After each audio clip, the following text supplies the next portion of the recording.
नमस्कार दोस्तों, स्वागत है आपका अपने चैनल डिसिप्लिन ट्रेडर पर, जहां पे हम ट्रेडिंग में कैसे डिसिप्लिन को यूज़ करके सक्सेसफुल हो सकते हैं हम जानने की कोशिश करते हैं। तो चलिए दोस्तों, चलते हैं आज के ट्रेडिंग पर। तो दोस्तों, आप देख सकते हैं कि आज पूरे निफ्टी 50 ने पूरा इस तरह से बिहेव किया है। इसमें आज निफ्टी 50 राइज में था, ठीक है, लेकिन लास्ट के मोमेंट्स मतलब 11 बजे के आसपास से इसने क्या किया है, फॉल आउट लेना शुरू कर दिया था इसने। मतलब ऐसा पूरा एक तरह से रिवर्स किया था। लेकिन उससे पहले मैं आपको कुछ चीज़ बताना चाहूँगा फ्रेंड्स। जैसे कि आप लोग जानते हैं कि ये जो हमारा जो चार्ट्स बनते हैं, जो टेक्निकल चार्ट है, जो भी ये बेसिकली क्या है, हम ट्रेडर्स के इमोशंस हैं। किस पॉइंट पे ट्रेडर्स को लगता है कि मतलब कि मार्केट उठेगा, तो मतलब वहाँ पे बुल आ जाते हैं, और किसी पॉइंट पे क्या होता है, बेयर्स के इमोशंस आ जाते हैं। तो बेसिकली ये जो पूरा जो चार्ट बन रहा है क्या है, ये कलेक्टिव क्या है, इमोशंस हैं डिफरेंट डिफरेंट पॉइंट पे हमारे ट्रेडर्स को। और एक चीज़ याद रखिएगा, हर चीज़ चाहे दुनिया में कुछ भी हो, एक स्टेबिलिटी ढूंढती है, ठीक है। तो इमोशंस की भी एक स्टेबिलिटी होती है, और ये जो स्टेबिलिटी है वही हमें चार्ट्स में दिखने की कोशिश करती है, ठीक है। तो इसीलिए देखिए, हर आप अगर आप चार्ट्स को सही समझने की कोशिश करेंगे, तो ये जो चार्ट्स होते हैं ना, पूरा कोशिश करते हैं कि एक स्टेबल फॉर्म में बने, ठीक है। ये जिगजैग में नहीं बनते हैं, ठीक है। हर एक पॉइंट को अगर हम ध्यान से देखें तो उनमें कहीं ना कहीं स्टेबिलिटी छुपी है, और जब तक कि इमोशंस स्टेबल नहीं होते हैं तब तक ही क्या होता है, वो मोमेंटम कंटिन्यू रहता है, ठीक है। तो बाकी मैं आपको बताऊंगा धीरे धीरे कि किस तरह से जो चार्ट्स होते हैं वो स्टेबली फॉर्म होते हैं, किस तरह से स्टेबल स्ट्रक्चर्स होते हैं, ठीक है। लेकिन एक चीज़ हम सबको जानने की जरूरत है कि जो पूरा जो चार्ट है ये कुछ नहीं है, ये हमारे ट्रेडर्स का, ठीक है, सिंपल और सिंपल केवल एक इमोशन पैटर्न्स हैं, ठीक है। तो ये इसीलिए आप देखते होंगे कि बहुत सारे चार्ट्स होते हैं एक पर्टिकुलर टाइम पे क्या रिपीट करते हैं, क्यों? क्योंकि जो ह्यूमंस की इमोशंस होते हैं ना, वो कभी बदलते नहीं हैं। जैसा सिचुएशन होगा उसके हिसाब से वो उसी तरह से बिहेव करते हैं और दिखाते हैं। और आपको पता है कि हम सब ह्यूमंस की क्या है, माइंड की जो वायरिंग है लगभग सेम है। इसलिए क्या है, जब हम लोग कलेक्टिव इमोशंस बनता है तो लगभग क्या होता है, वो सिमिलर आता है, ठीक है। हम सभी का इमोशन, जैसे मान लीजिए जैसे मार्केट में कहीं गलती से क्या होता है, फियर ऑफ सेलिंग आ जाता है, तो सारे जो ट्रेडर्स के माइंड में क्या होता है, वो सेम तरह का फियर चलने लगता है, ठीक है। तो इसीलिए सबको क्या सेल आउट में आने लगता है, ठीक है। तो मार्केट गिरने लगता है। और उसी तरह जब क्या है, हमारे अंदर क्या है, फ्यूचर को पर्सपेक्टिव अच्छा होता है, तो हमारे अंदर क्या होता है, बुल आ जाते हैं, और क्या होता है, मार्केट राइज की तरफ चला जाता है, ठीक है। तो ये बेसिकली ये सब क्या है, ये ट्रेडर्स के इमोशंस है, ठीक है। और इसी इमोशंस को हम लोग चार्ट्स के थ्रू समझने की कोशिश करते हैं, ठीक है। कोई से कैंडल स्टिक से समझने की कोशिश करता है, कोई लाइन चार्ट को समझने की कोशिश करता है। मुझे जो है वो लाइन चार्ट ज़्यादा समझ में आता है, क्यों? क्योंकि लाइन जो होती है ना, मुझे स्टेबिलिटी को ज़्यादा अच्छे से रिप्रेजेंट करती हैं, ठीक है। और दोस्तों, मैं एक चीज़ और कहना चाहूँगा कि मैं, हो सकता है भले ही आप लोग को लगता हो कि मैं मैन्युअली बताने की कोशिश करता हूँ, कि डिजिटली यूज़ नहीं करता हूँ, पर मुझे ये ज़्यादा बेटर अच्छा लगता है, ठीक है। मतलब अपनी इंफॉर्मेशन को कन्वे करने का मुझे बेटर तरीका यही अच्छा लगता है, ठीक है। तो मैं इसीलिए कोशिश करता हूँ इसमें, चाहे डिजिटली हो चाहे मैनुअली हो, मेन जो मकसद क्या है, मेरी ये वॉइस में जो इन्फॉर्मेशन है वो मैटर करती है, ठीक है। मैं इसी को डिजिटल चार्ट की तरह आपको रिप्रेजेंट कर सकता हूँ, और या तो वही अब क्या मैनुअली करने की कोशिश कर रहा हूँ, ठीक है।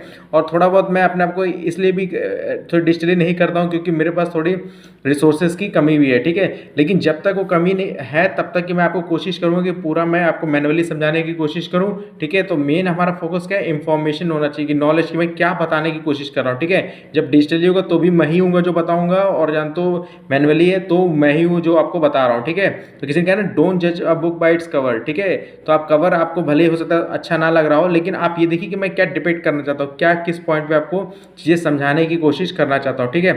तो जब दोस्तों मैं मार्केट में एंटर करता हूँ तो कुछ मार्केट इस तरह होता है। मैंने आपको बता रखा है कि मैं इसमें ट्रेडिंग क्या है 12 बजे के आसपास ट्रेडिंग में करता हूँ, ठीक है, ताकि मुझे एक अच्छा व्यू मिल जाए कि मार्केट कैसे बिहेव कर रहा है, ठीक है। हाफ मार्केट मुझे इसमें दिख चुका होता है, हाफ की तरफ क्या है, मैं प्रेडिक्ट करने की कोशिश करता हूँ मार्केट को रीड करके, ठीक है। तो चलिए देखते हैं। तो जब ये 12 बजे दोस्तों, जब मैं मार्केट के पास एंटर हुआ तो मैंने देखा कि मार्केट कुछ इस सिचुएशन में, ठीक है। दोस्तों, मैं आपको एक कंसेप्ट बताना चाहूँगा बेंडिंग मैग्नेट का।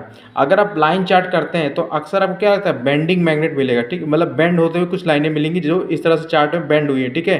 तो अक्सर याद रखिए, कभी भी अगर कभी भी जो हमारा जो चार्ट होता है, जब जब इस बेंडिंग मोमेंट पे आने की कोशिश करता है, मतलब इस बेंडिंग पॉइंट पे आने की कोशिश करता है, तो अक्सर क्या करता है, ये रिवर्स करता है। ठीक है, ट्रेंड जो है रिवर्स करने की कोशिश करता है उस पॉइंट पे। ज़रूरी नहीं कि बहुत ज़्यादा हो, लेकिन एक पर्टिकुलर पॉइंट तक हमेशा रिवर्स करने की कोशिश करेगा अक्सर जब वो आएगा इस बेंड पे। ठीक है, तो जैसे आपने देखो यहाँ पे क्या है, इसने रिवर्स किया। ठीक है, और ऐसे ही कभी कभी क्या होता है, ये बहुत दूर से जब भी आता है तो आप देखेंगे जो बेंड मिलेगा इस सिचुएशन पे, मान लीजिए ये जो पॉइंट है, इसके इससे जस्ट जब बेंड पॉइंट के पास आने की कोशिश करेगा ना, तो हमेशा मार्केट एक थोड़े समय के लिए ऊपर के मतलब कि क्या करेगा, ट्रेंड में रिवर्स करने की कोशिश करेगा। ये नहीं कि पूरा ही चेंज हो जाएगा, लेकिन इस पॉइंट पे एक बार इसको इस पॉइंट की रिस्पेक्ट देता है। उस रिस्पेक्ट में क्या करता है, ये थोड़ी देर के लिए जरूर ट्रेंड रिवर्स हो सकता है, ये यहाँ से वहाँ तक जाए या थोड़ा देर के लिए बस एक पर्टिकुलर टाइम तक जाए। जैसे आप देख सकते हैं यहाँ पे क्या किया है इसने, थोड़ी देर के लिए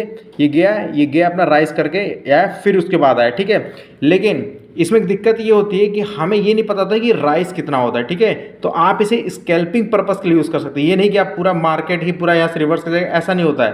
थोड़ा सा मतलब रिवर्सल होता है इसमें। ठीक है, ज़्यादा रिवर्सल नहीं होता। ठीक है, तो आप क्या है, अगर आप स्कैल्पिंग करना चाहते हैं 10 to 15 पॉइंट्स का, तो इस पर एक आप रिस्क ले सकते हैं। ठीक है, रिस्क मतलब आप एक पर्टिकुलर पॉइंट तक अपना टारगेट ले सकते हैं कि चलिए 10 to 15 पॉइंट, उससे ज़्यादा का नहीं। ठीक है, उससे ज़्यादा का आप तभी ले सकते हैं जब आपको ओवरऑल पैटर्न भी लगे कि ये हो सकता है रिवर्स करे। ठीक है, लेकिन नॉर्मली 10 to 15 पॉइंट्स के लिए अगर आपका टारगेट है तो आप यहाँ पे रिवर्स ले सकते हैं। ठीक है, तो ये बेंडिंग मैग्नेट का पूरा कंसेप्ट है। आगे भी जब चार्ट्स आएंगे तो मैं आपको बहुत तरह से समझाने की कोशिश करूँगा कि बेंडिंग मैग्नेट कहाँ कहाँ वर्क करता है। ठीक है, लेकिन ये एक रिवर्सल पॉइंट होता है। ठीक है, थोड़ी देर के लिए हो चाहे ज़्यादा देर के लिए हो, पर होता जरूर है। ठीक है, इसमें ज़्यादातर। ठीक है, तो यहाँ पे आया तो मुझे लगा कि यहाँ से ये राइज कर सकता है। ठीक है, तो अभी देख रहे थे 12:01 हो रहा था, लेकिन मैं क्या करता हूँ, जब भी मार्केट में आता हूँ तो 10 मिनट्स के लिए थोड़ा बहुत अपने जितना भी मैंने अपने रूल्स सीख रखे हैं उसके हिसाब से चीज़ें हो रही कि नहीं, तो वेट करता हूँ। तो जब मैं 10 मिनट्स तक वेट किया तो ये लगभग थोड़ा ऊपर चला गया था, तो ये मेरे क्या है, ये मेरे आर्म से दूर जा चुका था। ठीक है, मेरे जोन से दूर चला गया था, तो इसलिए मैंने फिर क्या वेट करने की कोशिश किया, सोचा कि अगला जब मौका आएगा तब मैं जाके वहाँ पे अपना ट्रेड लूँगा। तो मैं इंतज़ार करता रहा। फिर क्या है, फाइनली 1:20 पे क्या होता है, एक ऐसा पॉइंट आता है। ठीक है, आप देख सकते हैं ये पॉइंट है। ठीक है, यहाँ पे ये था कि मार्केट थोड़ा देर रिवर्स होगा। ठीक है, तो इसमें मुझे था कि 15 से 20 पॉइंट का पूरा रिवर्सल हो सकता है, तो मैंने तुरंत यहाँ पे बाय कर लिया। ठीक है, और ये मैंने 24,952 पे ख़रीदा था। ये यहाँ से रिवर्स होता है। ठीक है, यहाँ तक लगभग ये पहुँचता है। ठीक है, ये यहाँ तक जाता है। मेरा उम्मीद था कि यहाँ तक जाएगा, लेकिन एक पर्टिकुलर टाइम फ्रेम में ये वहाँ तक नहीं गया, तो मैं इससे जस्ट यहाँ पे 24,965 पे कट के बाहर आ जाता हूँ। ठीक है, मेरा पहला ट्रेड होता है। ठीक है, मुझे इसमें 300 का ही प्रॉफिट होता है। ठीक है, मेरी कैपिटल थी 84, मतलब 8,900 के आसपास मेरी कैपिटल थी। ठीक है, तो उसके हिसाब से मेरे पास 300 का ही प्रॉफिट होता है। ठीक है, तो मैं बाहर आ जाता हूँ, फिर नेक्स्ट अपॉर्चुनिटी का वेट करने लगता हूँ। फिर नेक्स्ट अपॉर्चुनिटी का जब वेट कर रहा होता हूँ, तो आप देख सकते हैं कुछ ऐसा, इस पॉइंट पे एक पॉइंट आता है, ये वाला पॉइंट। अब देखिए यहाँ क्या होता है, जैसे ही मैं लेने वाला होता हूँ, एक्चुअली क्या होता है, मेरा जो इंटरनेट है वर्क करना बंद कर देता है, तो ये जैसे नीचे के लिए होता है तो मेरा चार्ट वहीं पे हैंग हो जाते हैं। तो इस सिचुएशन पे क्या होता है, मैं बाइंग कुछ भी करता नहीं, तो मैं तो बाहर आ गया। मैंने अपना इंटरनेट की तरफ देखा, तो जब इंटरनेट सही हुआ तो ये पहले यहाँ तक गिर रखा था, तो मैंने कहा चलो कोई नहीं, फिर इंतज़ार करते हैं नेक्स्ट अपॉर्चुनिटी का। देखिए आप क्या करना है, ये सब ऐसी सी घटनाएं आपके घटेंगी कि कभी इंटरनेट नहीं काम कर रहा है, फ़ोन हैंग हो जाए, तो आपको पैनिक नहीं होना है। सिंपली डिस्प्लिनरी रूल क्या कहता है, आप वहीं रुक जाइए। ठीक है, आप एकदम स्टॉप हो जाइए, हर चीज़ को नॉर्मल होने दीजिए। नॉर्मल होने के बाद मार्केट फिर अपॉर्चुनिटी, ऐसा नहीं कि आप कह रहे हैं कि मुझसे छूट गया, रोने लगे, ये सब ऐसा कुछ नहीं करें। ठीक है, कोई बात नहीं, हो गया, हम नेक्स्ट अपॉर्चुनिटी का इंतजार करेंगे। ठीक है, तो मैंने भी सिंपल यही कहा कि अगर आपके साथ ऐसी कोई अनलकी सिचुएशन होती है तो आप कोई बात नहीं, आप किसी चीज़ को कोसिए नहीं, आप नेक्स्ट अपॉर्चुनिटी का इंतजार करें। मार्केट में बहुत अपॉर्चुनिटी है, तो मैंने भी क्या किया, नेक्स्ट अपॉर्चुनिटी का इंतजार किया। तो मार्केट क्या कहते हैं, इस पॉइंट पर, ये जो आप देख सकते हैं 24,965 पे है, तो मुझे लगा यहाँ से गिरेगा, तो मैंने यहाँ पे ले लिया किसने, और 15 पॉइंट्स का अपना स्टॉप लॉस पॉइंट रख दिया। तो मैंने 24,965 पे लिया, तो मेरा जो स्टॉप लॉस था 24,000, सॉरी फ्रेंड्स, ठीक है, 24,980 पे मेरा स्टॉप लॉस चला गया। ठीक है, ये थोड़ा मिस्टेक हो गया, ये 24,965 था। ठीक है, तो मान लीजिए फ्रेंड्स 24,965 मैंने लिया, और मेरा स्टॉप लॉस जो है अपना प्लस 15 पॉइंट्स ऊपर, मतलब 24,980। मेरा फ्रेंड्स एक ही रूल है कि मेरा जो स्टॉप लॉस होगा वो 15 पॉइंट से ज़्यादा का नहीं होगा, ठीक है। तो मैंने 15 पॉइंट्स पे ले लिया। तो जब मैंने लिया, ये देखिए मार्केट फिर अपना गिरना शुरू होता है, लेकिन थोड़ी देर पे हैंग हो जाता है। तो जब ये इस पॉइंट पे आता है लगभग 2 o'clock के समय के आसपास, तो एक लगता है कि शायद मुझे पूरा यकीन था कि ये थोड़ा गिरेगा नीचे, ठीक है, ये गिरेगा, तो मैं होल्ड करके रखता हूँ। लेकिन एक चीज़ मैंने क्या किया, अपना जो स्टॉप लॉस है, मान लीजिए मैं 24,965 से मैं लगभग 24,957 पे आ गया था। तो मैंने जो अपना स्टॉप लॉस है ना फ्रेंड्स, क्या किया, वो 980 से 970 पहुँचा दिया, मतलब 24,970 पे, कि मुझे लगा कि अगर वापस रिवर्स अगर ये करता है तो मेरा ज़्यादा लॉस नहीं होगा। अब देखिए होता क्या है, इसमें एक कमी थी इस स्टॉप लॉस सिचुएशन में। जब मैंने ये किया तो ये क्या करता है, ये इस पॉइंट से आके एक मूवमेंट लेता है इस तरह से, ठीक है। आप चार्ट में देख सकते हैं, ये जैसे यहाँ से आता है, ये इसने एक मूवमेंट ले लिया, ठीक है। मैं यहाँ पे हूँ अभी, ये मूवमेंट ले लेता है। तो जब ये मूवमेंट यहाँ से लेता है तो ये लगभग चला जाता है 24,976, और इसने मैंने क्या किया था, स्टॉप लॉस को मूव कर दिया था। मेरा स्टॉप लॉस मैंने क्या कर दिया, 24,970, ये मेरे स्टॉप लॉस को हिट कर देता है। और एज अ डिसिप्लिन ट्रेडर जैसे ही मैंने जो भी स्टॉप लॉस मूव किया था है, तो मुझे कट के बाहर आ जाता है। अब इसमें दिक्कत क्या थी, इसमें दिक्कत ये थी कि मैंने जो पॉइंट पे लिया था वो था 24,965, और अभी जस्ट कहाँ पहुँचा था, 957। आपको अपने स्टॉप लॉस को मूव तभी करना है जब आपके पॉइंट से, जो आपने पॉइंट लिया उससे मार्केट आपके फेवर कम से कम 20 पॉइंट नीचे जाए। मतलब ये अगर 24,945 चला गया था, तब मुझे अपने अपने स्टॉप लॉस को नीचे लेकर आना था। पर अभी क्या है, मेरे जो टेकन पॉइंट है 24,965, और अभी किस पॉइंट पे 24,957 है। मतलब मार्केट क्या है, अभी भी 10-15 पॉइंट ऊपर नीचे जा सकता है, और इसने वही किया, इसने एक मूवमेंट लिया 15 पॉइंट का, और लगभग अगर मैंने यही इसी स्टॉप लॉस पर रुका होता तो मेरा ये एसएलपी नहीं कटता, पर मैंने अपना एसएलपी को नीचे कर दिया। तो आपको स्टॉप लॉस मार्केट में तभी मूव करना है जो आपने पॉइंट लिया है उससे से कम आपके फेवर में वो पॉइंट 20 या 15 पॉइंट्स हो रखा है, कम से कम 15 पॉइंट्स होना चाहिए। अगर ये नहीं होता है तो प्लीज़ अपने स्टॉप लॉस को चेंज मत करिए, क्योंकि अगर आपने स्टॉप लॉस चेंज किया तो मार्केट क्या है, मार्केट डायनेमिक है, तो हो सकता है वो एक बार को फिर से मतलब अपोजिट डायरेक्शन में जाए, और हो सकता है आपके स्टॉप लॉस को कट करे। तो कम से कम इतना पॉइंट ले लीजिए कि मार्केट अगर जाए, क्योंकि अगर ट्रेंड चेंज होगा तो पूरा आपको काटता चला जाएगा, लेकिन अगर एक स्मॉल ट्रेंड आएगा तो कम से कम वो आपने जो स्टॉप लॉस को नीचे मूव किया, जो मैंने 970 कर दिया, उसको ना कट करे, ठीक है। तो आपका क्या है, जो प्रॉफिट होगा वो नहीं जाएगा। अब मैंने क्या किया था, अभी बस मेरे जो मैंने लिया था जिस पॉइंट से, उसमें क्या मुश्किल से 10 पॉइंट्स का ही फर्क आया था, और मैंने तुरंत अपना स्टॉप लॉस को चेंज कर दिया। तो आपको अपने स्टॉप लॉस को तब तक नहीं चेंज करना है जब तक कि पॉइंट्स आपके फेवर है। मतलब कि 24,945 आया था, तब मुझे 24,970 करना चाहिए था, पर मैंने नहीं किया, तो उस गलती का मुझे क्या खमियाजा मिला। और इसने जाके क्या किया, मेरा स्टॉप लॉस छोटा हो गया, इसने जाके उसको तुरंत हिट कर दिया, क्योंकि मार्केट अब क्या है, टू एंड फ्रो चलता है, ऊपर नीचे चलता है, ठीक है। तो आपको ये गलती नहीं करना है, अपने स्टॉप लॉस को तब तक मूव हटाइए जब तक कि वो 20 पॉइंट आपके फेवर में ना चला जाए, क्योंकि अगर ये मेरा स्टॉप लॉस नहीं कट करता तो आप देख सकते हैं मैंने जो पॉइंट नीचे का लिया था ये लगभग नीचे आया था 24,919 को, लेकिन इसे जस्ट वापस गया थोड़ी देर के और इसने मेरे पॉइंट को काट दिया, ठीक है। ये 970 दिख रहा है आपको, लेकिन ये 976 तक गया था। तो आपको दोस्तों ये ध्यान रखना है, ठीक है। तो इसी तरह से आपको स्टॉप लॉस को मूव करना है, ठीक है।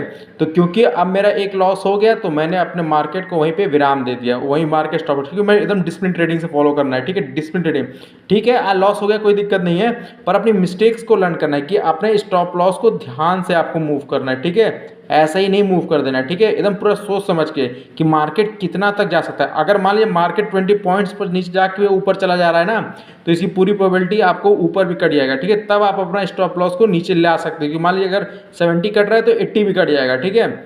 लेकिन आप बहुत ही मार्केट आसपास है तो मार्केट तो हमेशा 15-20-25 पॉइंट ऊपर नीचे हमेशा होता ही रहता है, ठीक है। निफ्टी 50 इतना करता रहता है। तो एक कोशिश आपकी रहनी चाहिए कि आप लोग को स्टॉप लॉस इसी तरह से मूव करना है, ठीक है, कि जब आपके फेवर 20 से 15 पॉइंट्स हो जाए तब आप अपने एसएलपी को नीचे लेकर आइए, ठीक है। उससे पहले अपने एसएलपी जहाँ है और वहीं रहे। और एक चीज़ और, जहाँ आप एसएलपी ले लीजिए, ठीक है, उस पे आपको एकदम कट कर देना, ठीक है। उसके बाद आपको सोचना नहीं है, ठीक है, क्योंकि जब आप मार्केट में एंटर नहीं हुए थे तो आपने सोचा, पूरा आपका माइंड एकदम शांत था, आपने सोच समझ के पूरा लिया है, अपने टेक्निकल को यूज़ करके किया कि कहाँ तक मार्केट जा सकता है, कहाँ नहीं जा सकता। अगर आप गलत होते हैं तो आप उस पॉइंट पे प्लीज़ कट के बाहर आ जाए, ठीक है। क्योंकि आपका एक मोटो होना चाहिए। मोटो क्या है कि आपको अपने जो लॉस हैं उसको लेस रखना है और प्रॉफिट को हाई रखना है, ठीक है। लॉस लेस रहेगा और प्रॉफिट हाई रहेगा तो लॉन्ग टर्म में आप हमेशा प्रॉफिटेबल रहेंगे। और किसी ने कहा भी है कि ये मायने नहीं रखता है कि आप कितना गलत हो रहे हैं कितना सही हो रहा है, ये मायने रखता है कि जब आप सही हो रहे हैं तो आपके पास कितना पैसा हो रहा है, और जब आप गलत हो रहे हैं तो कितना पैसा आ रहा है। अगर सही होने पर आपके पास पैसा ज़्यादा हो रहा है और गलत होने पर पैसा कम जा रहा है, तब आप अगर 3 बार सही हो रहे हैं 2 बार भी गलत हो रहे हैं तो कोई फ़र्क नहीं पड़ता, ठीक है। आप 3 बार भी गलत हो रहे हैं और 2 बार सही हो रहे हैं, लेकिन आपका 2 बार सही उस 3 गलत से ज़्यादा है, तो आपके लिए कोई मायने नहीं रखता है। तो हमेशा रखिए, और मार्केट में आप गलत होते रहेंगे, इस गलत होने से बिल्कुल मत डरिए, फियर ऑफ रॉन्ग बिल्कुल मत निकालिए, ठीक है। अगर, क्योंकि हमें मार्केट में, किसी को इस दुनिया में नहीं पता कि मार्केट में क्या हो सकता है। हम लोग जस्ट मार्केट को रीड करते हैं और उसी के हिसाब से अपने आप को, मार्केट को प्रेडिक्ट करने की कोशिश कर रहे हैं। तो आप जो गलत हो जा रहे हैं तो उसको एक्सेप्ट कर लीजिए। जैसे मैं यहाँ गलत हो गया, मैंने कहा ठीक है, लेकिन मैंने अपनी इस गलती को भी लिख दिया कि मुझे किस तरह से अपने स्टॉप लॉस को हटाना है, और जैसे जैसे हम अपनी कमियां को हटाते जाएंगे सक्सेस की तरफ हम लोग बढ़ते जाएंगे, ठीक है।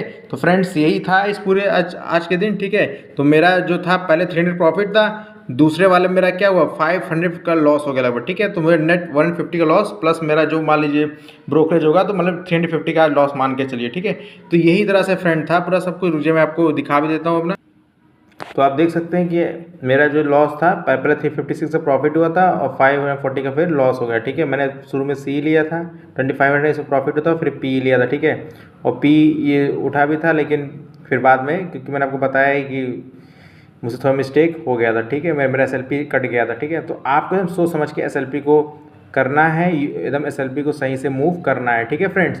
बाकी फ्रेंड्स, मेरा आपको वीडियो अच्छा लग रहा है तो उसे लाइक करें, सब्सक्राइब करें और खूब सारा शेयर करें। मैं आप पे बेटर से बेटर वीडियो लाने की पूरा कोशिश करूँगा। Thank you friends.